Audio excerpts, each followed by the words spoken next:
Welcome back, everyone. Today, I am recommending and reviewing Xenoblade Chronicles Definitive Edition for Nintendo Switch. Spoiler free.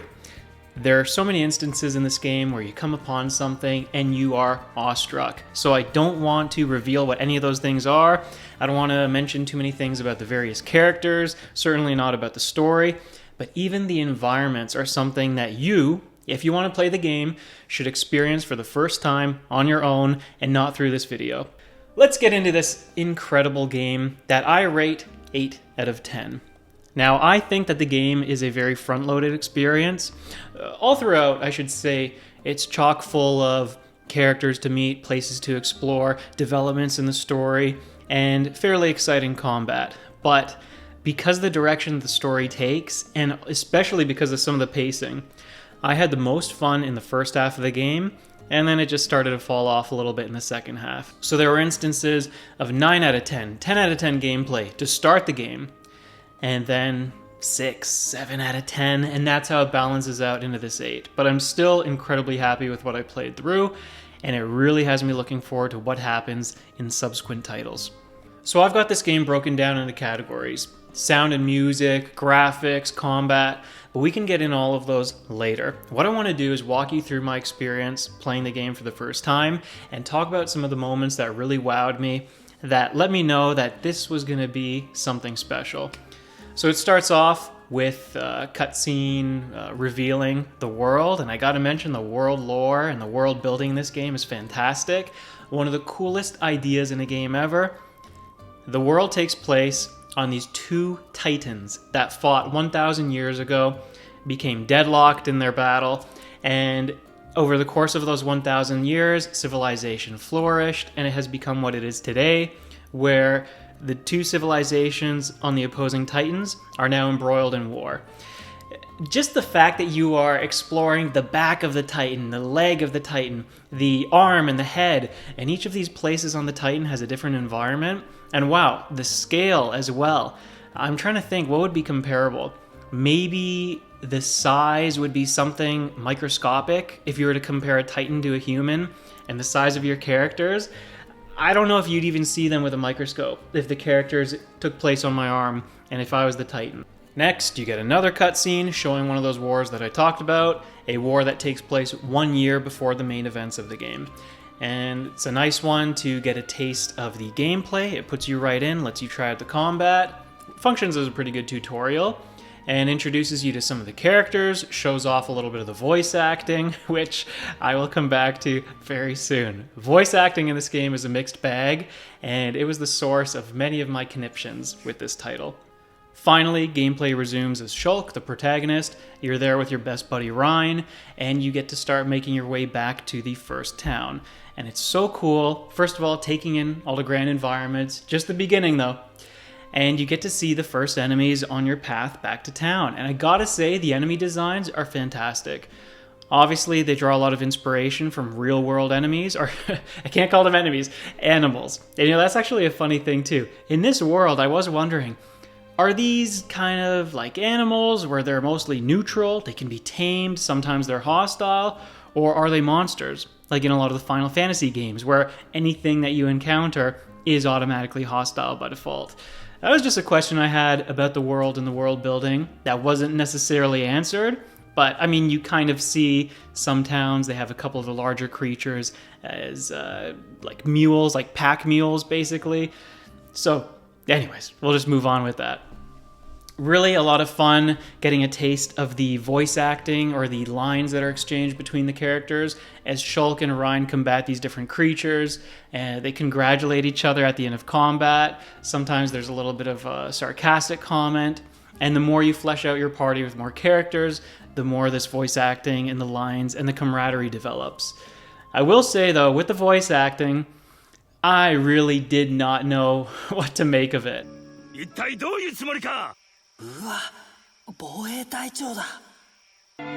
This is great. It tastes so good. Really? And this was at the heart of my problems for the first 2 hours of gameplay. Okay? Shulk's voice actor in English took some getting used to. But thanks to you, we got it shell. Everyone in the colony's gonna be really happy. And I'm not sure if it was because of the UK accents. I want to say that those didn't bother me, that those were believable. I mean, those are authentic UK voice actors simply speaking their real voices. It's not like Zelda from Breath of the Wild, who was horrendous.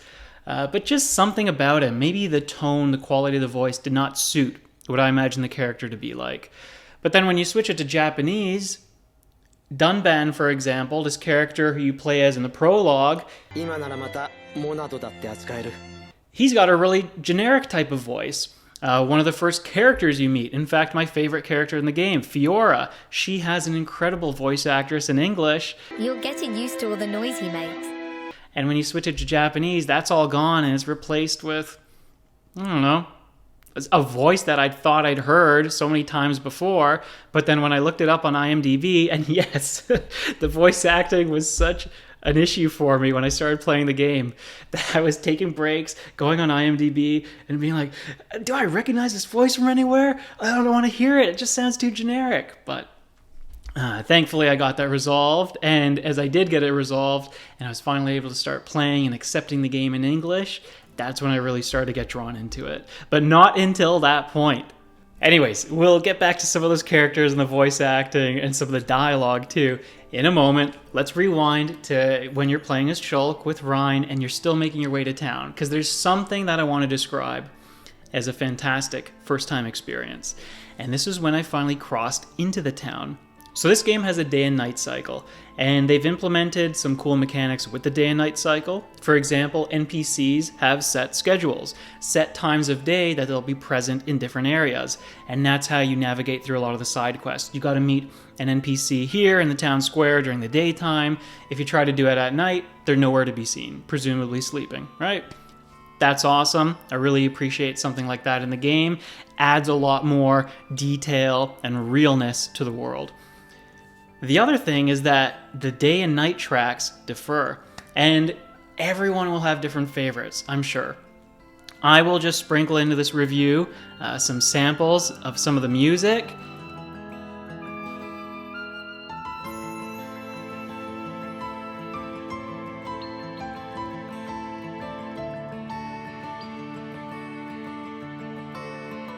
I have to say, when I made it to the first town and it was nighttime, I had a completely different perception of what the town was like overall. It was obviously much quieter, the music reflected that with a slower tempo, and it just gave a completely different mood and feeling to the town. It made it seem like things here were much more slow going.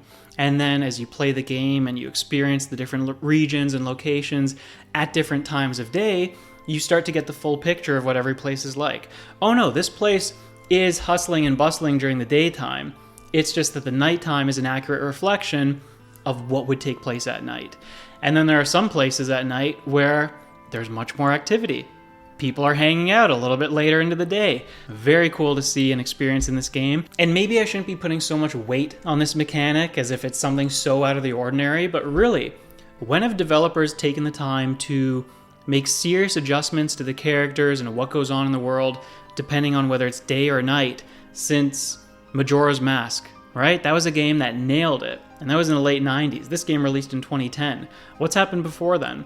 Some of the Elder Scrolls games, like Skyrim, I mean, I think characters and NPCs have different schedules depending on the time of the day, but it's not like the town feels grossly different whether it's night or day. Pokemon Legends Arceus, that's a better example, where you have different Pokemon coming out at night, the music changes, and the whole mood changes as well. So, there are some games that do a better job of it, and this is definitely one of them. Alright, we are just about ready to start analyzing the game based on its different criteria. I'm almost caught up with you guys on what's been happening in my early hours. So now you've got Fiora in the party, Shulk, Rhine, and Fiora, childhood friends that all get along. Fiora's got a crush on Shulk, Shulk's probably got one on Fiora, so there's a great dynamic there. And again, as you're battling with these three characters and you're hearing the different voice lines, it's a whole lot of fun. But as the story starts to unfold, you start to hear a lot of repetition in the dialogue. Let me tell you guys, if you're looking for something to do while you play this game, if you're maybe looking for a drinking game that you and your buddies can play, then boy, have I got the one for you.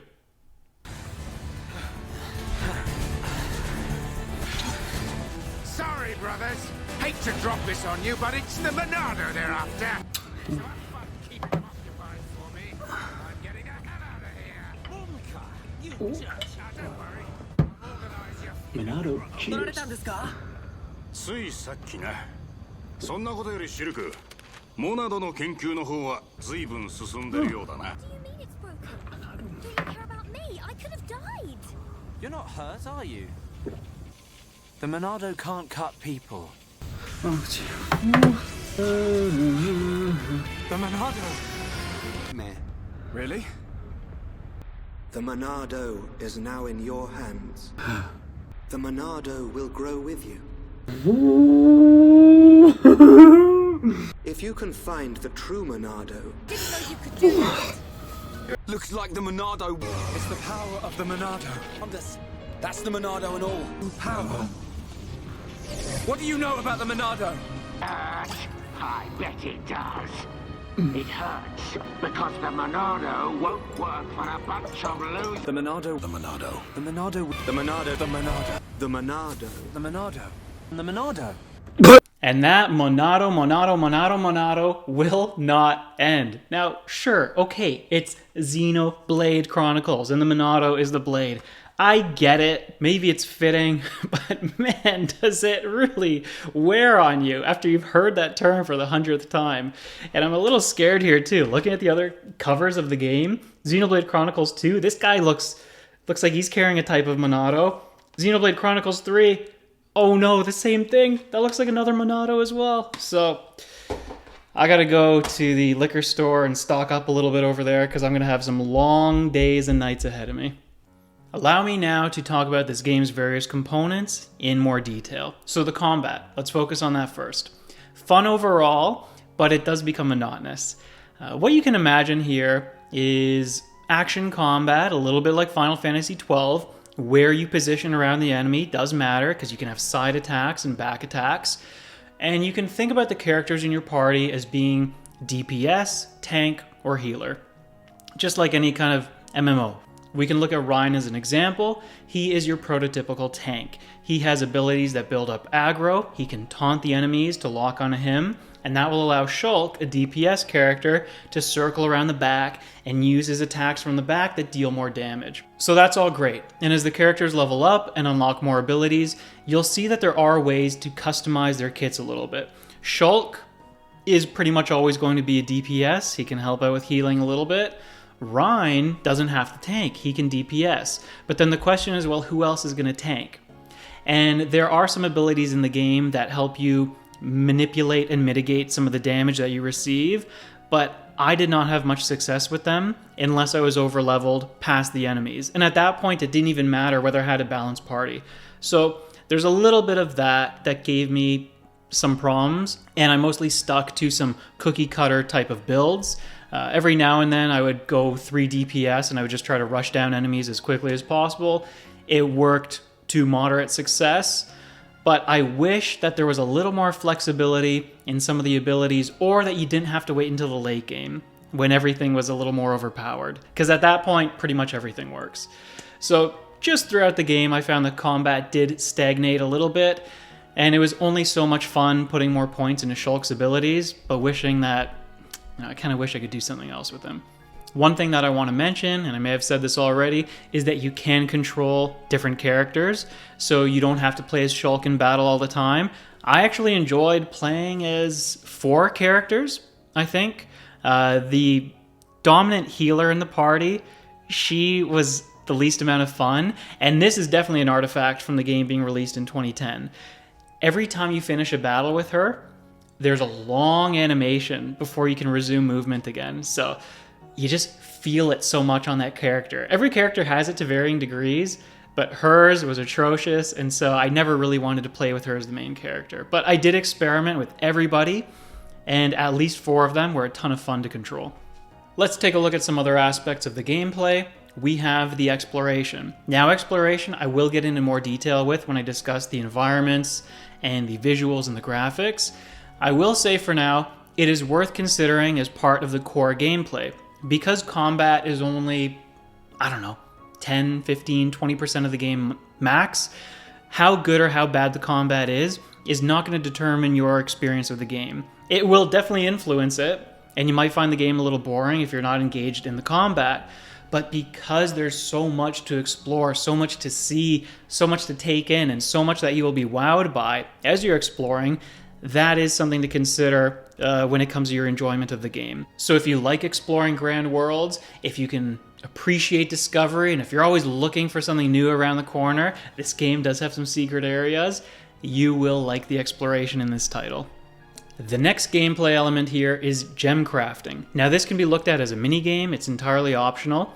As you play the game and as you get all these drops and materials, you can combine them at a furnace in town into gems. And gems are equipable on your gear, think of them as materia, and they will give you different stat bonuses, or they will give you different attack effects. For example, I might have somebody who gets a boosted percentage of damage on their poison abilities, or I can equip Shulk with something that gives him fire damage on his auto attacks. So that's a lot of fun to mess around with. Be careful maybe not to get too consumed with it early on in the game. There are different levels of gems, and you will be coming back to this furnace time and time again. So, spend half an hour with it, 1 hour with it early on, but don't get too obsessed with it. All right, the more you play the game, the more you'll unlock, and you can always spend more time decking out your characters later on. One thing I'll say about the gems, and this goes back to one of my problems with the combat overall and with the variety in combat, is they are really good at strengthening what a character is already proficient in. But if you wanted to completely change the playstyle of a character, they won't necessarily allow you to customize that far. Next up, side quests, the collection book, and this reconstruction of a town. So the side quests are plentiful. A lot of them are timed. I'm sorry, it just is what it is. As you play the game and events unfold, locations will change, and according to that, so will the side quests. So I didn't get too obsessed with the side quests. I didn't think the rewards were all that useful. Actually, the best reward that I found was the affection increase. So depending on which characters are in your party, as you're picking up and turning in these side quests, 2 of your characters will interact, and that will boost their relationship. Better relationship means better bonuses in combat, and as you go around the world, you'll be able to see different scenes with the characters. If Shulk and Ryan are at a level 1 relationship, I might get to a point in the game where I can't see their hidden conversation. If I play with them a little bit more, if I do more quests with them, use them in battle together, that relationship goes up, and then I get to unlock a scene that gives me a little context, a little bit of details about their past, how they became best friends. The collection book in this game is for all of you collectors, everybody who wants to see the game through 100%. You have this book that you can fill out. Again, as you're collecting these materials, you can take one of each of them, plop them down in your collection book. It gives you a few more details about those items, which again paints the world a little bit, builds that world up for you. And just a nice little thing that you can do on the side. Again, not mandatory. I did a few pages. As you unlock the pages or as you fill them in, you get some items as rewards, but nothing that's really going to change the course of your game. There's a reconstruction project in the game. There will come a point where it's up to you to rebuild a town, and this is a mini game and a side quest all on its own. I barely engaged with this. I apparently never had the items in my inventory to go beyond certain levels of reconstruction. I don't know how. I was a really thorough explorer, but apparently I just never had these items, and I couldn't be bothered to go looking for them because the game was so long. Beyond my initial exploration and sometimes a little bit of backtracking, I just couldn't keep on going back over and over and over again to find these things. And finally, I feel like it's worth mentioning dressing up your characters as an element of gameplay. Yes, those of you who have played Dark Souls, you know all about Fashion Souls, which is not playing to min-max your character's stats, but playing to look a certain way. And so you can call it here, Xeno Fashion or Fashion Blade. Whatever, I don't have a good title for it, but it's a fun little thing you can play with. And I must have spent 3 hours in the menus dressing my characters up in different ways, always trying to upgrade their outfit a little bit, make it look appropriate for the environments that they were in. But God, one complaint, and this doesn't make the game any less enjoyable, but Shulk's outfits, his options are so terrible. I don't know what they were thinking for the designs of a lot of these. So many of them are silly and immersion breaking, and I did not want to touch them. And how the game and how your characters looks can segue right into how the game looks. Graphics and visuals. First of all, let me point out something incredible that I haven't noticed in many games, but I'm going to start paying attention to it more now. The cinematography in this game and the multitude and the variety of shots and camera angles, very impressive. So just something like a couple of characters talking, they might move around on the scene a little bit, which again, some choreography for the scenes, that's incredible. But the camera angles and the different shots that they're utilizing, and they were good. They really worked very well. So whoever was the director of camera work, whatever you would call it on a video game, the cutscene director, because there are people who are credited for the cutscenes, they did a fantastic job. They picked the right angles, what they were capturing in any particular shot, added to the shot, added to the cutscene. Anyways, I'm not going to be able to talk about examples. I don't want to be explicit here. I'll just move on, emphasizing that it was really well done. And I noticed them, so good job. Next, the massive environments. And I've already mentioned how cool these were. This is one of the main draws of the game. The environments and the music, I think, are my two favorite things about Xenoblade Chronicles.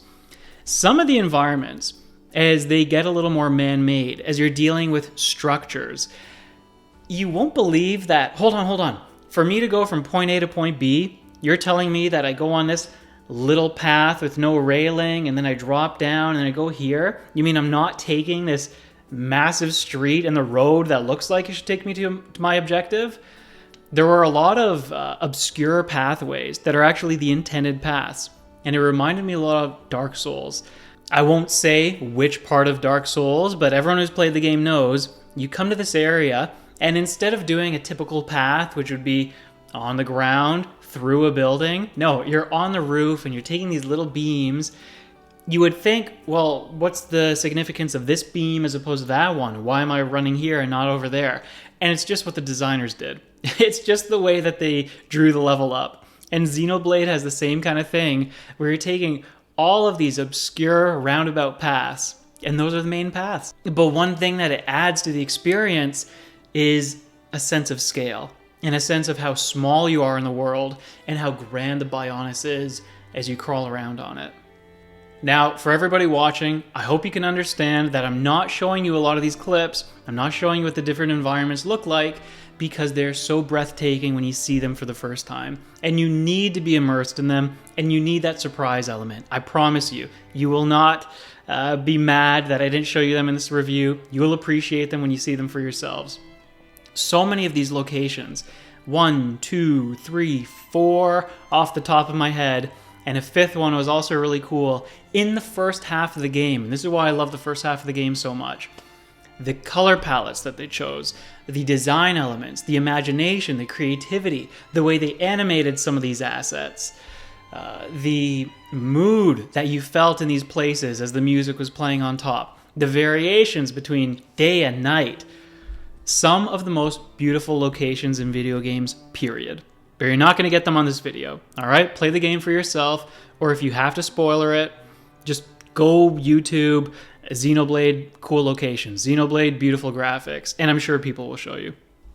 Let's now move on to the audio elements of the game, sound and music. Now the sounds, from what I remember, were nothing special. They were all fitting, they were all appropriate, but I can't remember anything spectacular. The music, how many times have I said it now? The music is outstanding. And so I beat this game 2 weeks ago. I beat the after story 1 week ago. And in the 1 week between then and now making this review, I've just been listening to the OST. And I've said, oh yeah, this is like a top 200 song of all time for me. One of them was a top 100 song of all time.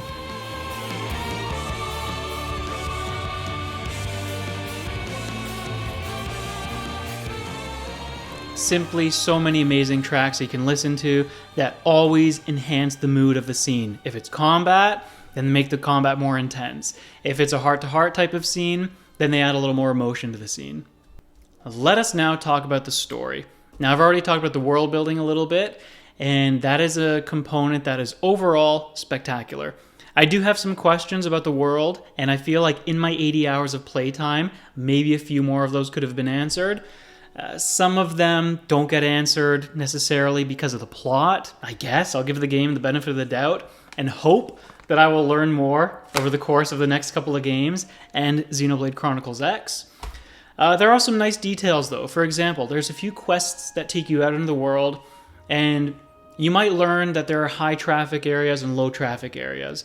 You might learn that this part of the region is virtually untouched by human hands, and that other parts of the region have been transformed. So there's that through the quests. There's also the Collectopedia, which can learn more about the various items and the drops. It paints a very pretty picture of everything. The story itself, the plot, the characters, how everything comes together, I will say it is unforgettable, and that is, again, mostly due to the world that this game takes place in. But it is generally unsatisfying towards the end of the game. I also don't like how they handled every character. So that is something that doesn't have to do with, oh, but they broke it up between Chronicles 1, Chronicles... No. Has nothing to do with that. They simply did not need to write a lot of characters' arcs the way that they did, and they still could have told the same story. It's really difficult not being able to dissect this because I don't want to ruin anything for you guys. I'll just say that I was generally unhappy towards the end of the game. I thought some of the reveals were a little bit cheap. I thought some of the tropes were a little bit overused, but overall, I will say that it's one of the better stories in the game. Maybe. I don't know. This is the biggest mixed bag for me, is on the story. So I guess overall, I've got a couple of issues with it. One is with the execution of certain plot points, and that wouldn't have changed the overarching story. It would have just made each little scene or every chapter a little more believable or a little more realistic or a little more engaging. And then I do have some issues with the overarching story itself. But I won't get into them now. Maybe someday I'm going to talk to somebody, or I'm going to talk about Xenoblade Chronicles unfiltered with spoilers. And yeah, I've got a lot to say. All right, let us wrap up this long review by talking about Future Connected, the after story for this title that was included only in the Switch version. I'm going to bypass a whole lot of the small little details. People have talked about it being low budget, and it shows in some of the cutscenes and the stiffness of the characters, yada yada. I agree with all of that. The exploration is mostly the same, so that's enjoyable. The combat is mostly the same with one new twist, so that is enjoyable. My problem is that this story should not exist. It should have never been conceived. The character who they wrote this after story for,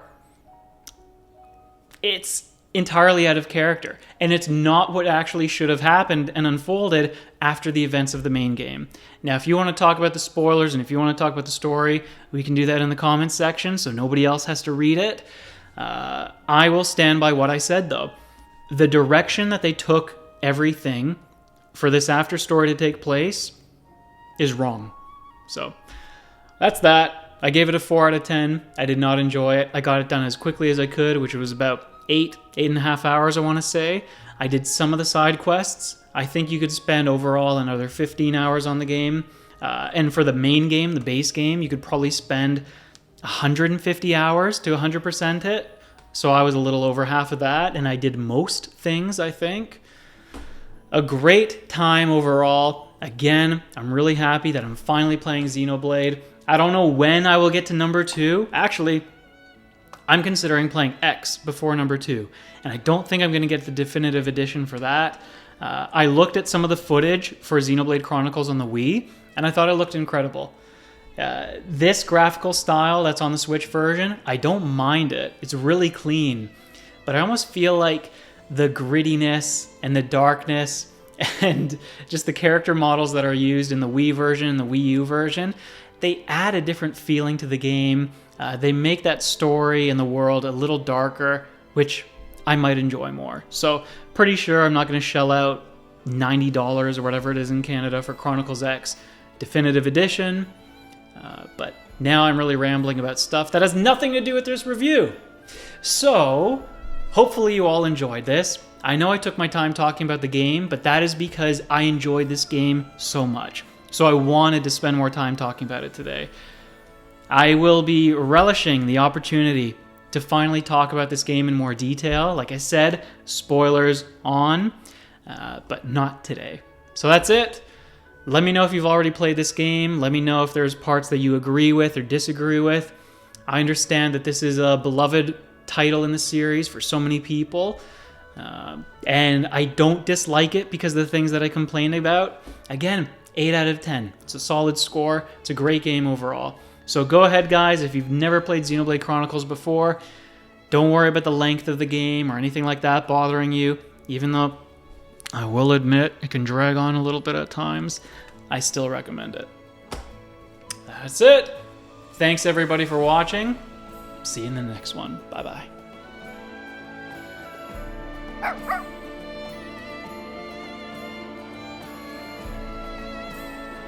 The Monado